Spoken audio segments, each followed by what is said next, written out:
সবাইকে আসসালামু আলাইকুম। সবাই দেখেন এখানে ধান ধান কিভাবে তৈরি হয় জানেন?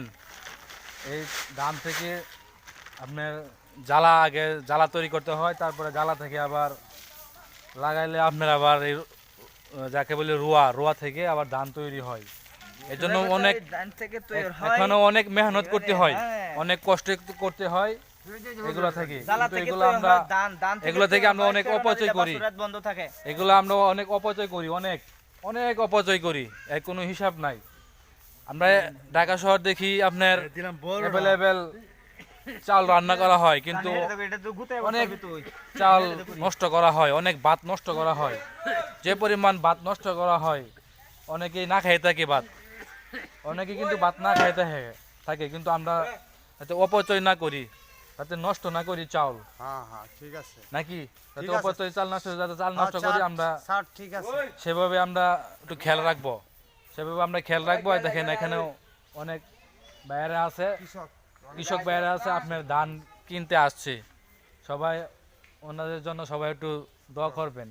ভাই আপনার ওইদিকে আসেন, আমাদের আলামিন ছাড় আসতেছে এখানে, সে এখানে পরিদর্শন করতে আসতেছে কিভাবে আপনার এগুলা বিবেচনা করা যায়, সেগুলো আপনি দেখবে। আমাদের ভাই হাসে কেন বুঝলাম না, কেন ভাই হাসেন না ভাই? আলামিন ভাই, আমাদের এখানে আপনার ধান নিয়ে কিছু গবেষণা করতেছে, আপনি কিছু কিছু বলার থাকে যাতে আপনি কিছু বলতে পারেন, ধান নিয়ে কিছু যদি বলার থাকে আপনি। সবাইকে আসসালামু আলাইকুম। সবাই দেখেন এখানে ধান কিভাবে তৈরি হয় জানেন? এই ধান থেকে আপনার জ্বালা তৈরি করতে হয়, তারপরে জ্বালা থেকে আবার লাগাইলে আপনার আবার এই যাকে বলে রোয়া থেকে আবার ধান তৈরি হয়। এর জন্য এখনো অনেক মেহনত করতে হয়, অনেক কষ্ট করতে হয়। এগুলো থেকে আমরা অনেক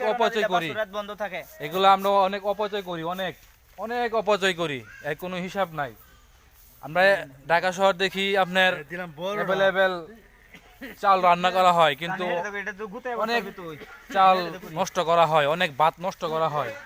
যে পরিমাণ ভাত নষ্ট করা হয়, অনেকেই না খাইতে থাকে ভাত, অনেকে কিন্তু ভাত না খাইতে থাকে, কিন্তু আমরা যাতে অপচয় না করি, যাতে নষ্ট না করি চাল। ঠিক আছে নাকি যাতে অপচয় চাল নষ্ট করি আমরা, সেভাবে আমরা একটু খেয়াল রাখবো।